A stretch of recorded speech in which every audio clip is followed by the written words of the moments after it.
Shalom Bapak Ibu, Saudara-saudari yang dikasihi Tuhan. Saya Hendri Wirasasmita dari PD PKK Santa Maria Ratu Rosari Gianyar. Hari ini saya mau mengajak Bapak Ibu, Saudara-saudari semuanya untuk merenungkan dari suatu bacaan. Judulnya, Yesus dengarlah doaku. Bacaan diambil dari Injil Lukas pasal 18 ayat 35 sampai dengan 43. Inilah Injil Yesus Kristus menurut Lukas. Dimuliakanlah Tuhan. Waktu Yesus hampir tiba di Yeriko, ada seorang buta yang duduk di pinggir jalan dan mengemis. Pada waktu orang itu mendengar orang banyak lewat, ia bertanya, "Apa itu?"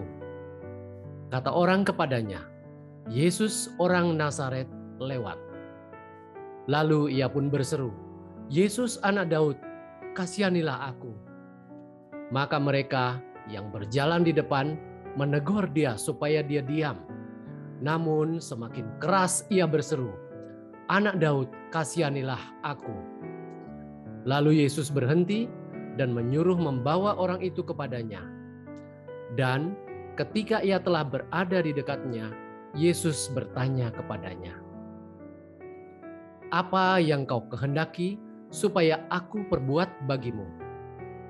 Jawab orang itu, "Tuhan, supaya aku dapat melihat." Lalu kata Yesus kepadanya, "Melihatlah engkau. Imanmu telah menyelamatkan engkau." Dan seketika itu juga melihatlah ia, lalu mengikuti dia sambil memuliakan Allah. Seluruh rakyat melihat hal itu dan memuji-muji Allah. Demikianlah sabda Tuhan. Terpujilah Kristus. Bapak, Ibu, Saudara-saudari yang dikasihi Tuhan, terpuruknya ekonomi karena pandemi mengakibatkan banyak teman-teman kita yang menderita sakit secara finansial, hilang pekerjaan, kehilangan usaha, kehilangan rumah, dan hal-hal lainnya. Tetapi mereka tetap harus memenuhi kebutuhan hidup mereka. Jadi akhirnya tidak kurang yang berhutang di sana-sini yang mengakibatkan mereka makin terjerumus. Dalam kondisi ini kita memilih bagaimana? Diam atau berusaha keras, berupaya keras seperti si pengemis buta yang berteriak-teriak. Tindakannya yang menarik perhatian Yesus, akhirnya Yesus tergerak untuk menyembuhkannya. Bagaimana cara kita supaya doa kita terdengar dan Yesus menolong kita? Seperti si pengemis buta itu, ada 3 hal yang bisa kita lakukan. Yang pertama adalah kita mesti peka. Kita perlu peka akan bantuan Tuhan. Peluang datangnya tiba-tiba tidak disangka-sangka. Pengemis buta yang duduk di pinggir jalan, dia mendengarkan orang-orang yang lewat. Kemudian pada saat orang lewat, dia cepat bertanya, "Apa itu?"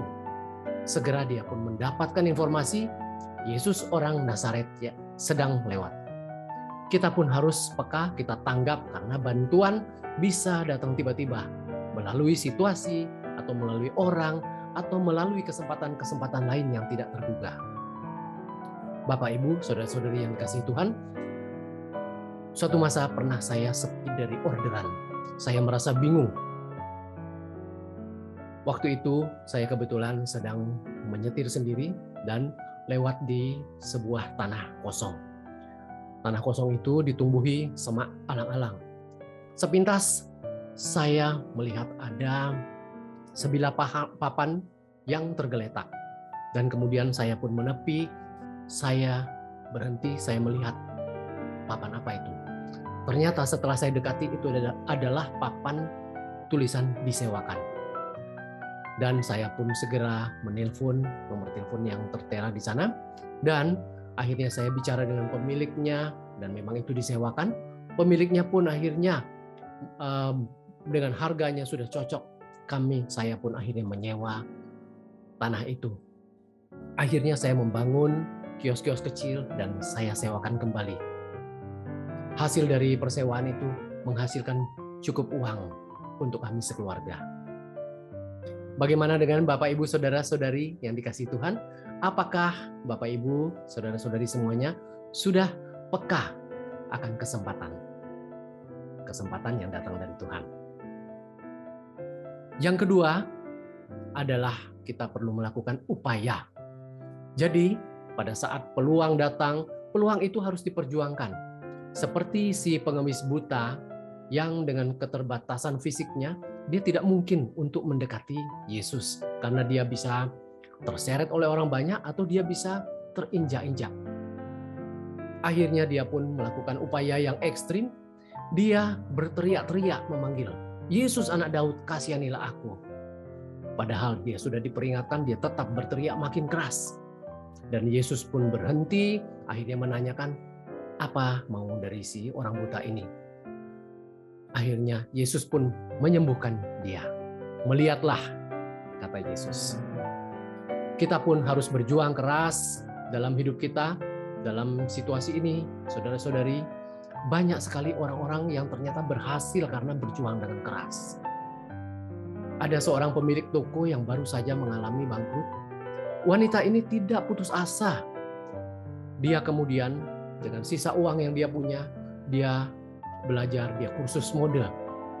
Kemudian dia membuat pakaian dan dia memasarkan secara online karena dia tidak lagi mempunyai toko. Saat ini pandemi, orang-orang ternyata suka berbelanja secara online. Akhirnya usahanya pun laku keras. Bagaimana dengan Bapak, Ibu, Saudara-saudari semuanya? Apakah sudah berupaya dengan keras? Yang ketiga, bagaimana caranya supaya Yesus mendengar doa kita? Yang ketiga adalah kita harus setia. Kita bukannya harus beriman saja. Seperti si orang buta itu, sejak disembuhkan, dia tetap setia mengikuti Yesus sambil memuliakan Allah. Kita pun juga harus selalu setia sebagai pengikut Allah. Setelah kita ditolong oleh Tuhan, kita tidak boleh lupa, bahkan harus makin berkobar. Kita mewartakan kasih Tuhan, menceritakan kemana-mana pertolongan yang kita peroleh dari Tuhan. Bagaimana dengan Bapak, Ibu, Saudara-saudari semuanya? Apakah sudah setia kepada Tuhan Yesus? Bapak, Ibu, Saudara-saudari semuanya, jadi itulah yang bisa kita lakukan supaya Tuhan Yesus bisa mendengarkan doa kita. Yaitu yang pertama, dengan peka terhadap peluang. Yang kedua, tetap melakukan upaya dengan keras. Yang ketiga, tetap setia kepada Tuhan. Apakah Bapak, Ibu, Saudara-saudari semuanya mau Tuhan Yesus Allah Bapa mendengarkan doa-doa Bapak, Ibu semuanya? Kalau Bapak, Ibu, Saudara-saudari semuanya mau, marilah kita berdoa bersama-sama. Saya akan mendoakan Bapak, Ibu, Saudara-saudari semuanya. Dalam nama Bapa dan Putra dan Roh Kudus. Amin. Ya Bapa yang Maha Pengasih, puji dan syukur kami panjatkan padamu untuk semua kesempatan dan pertolongan-Mu. Hari ini aku hadir di sini berdoa menghadap kepadamu untuk semua orang yang mengalami kesusahan secara finansial. Biarkanlah Bapa, mereka menjadi peka dan dapat mengambil peluang-peluang yang Engkau kirimkan untuk mereka. Dan biarkan juga mereka melakukan upaya-upaya dengan keras. Dan biarkan mereka tetap setia kepadamu Bapa. Akhirnya Bapa, aku mohonkan kepadamu, Engkau boleh mendengar doa-doa mereka, dan seandainya berkenan sesuai dengan kehendak-Mu, maka Engkau boleh kabulkan. Semuanya ini Bapa, aku panjatkan padamu dengan perantaraan Kristus, Tuhan dan pengantara kami. Amin. Dalam nama Bapa dan Putra dan Roh Kudus. Amin.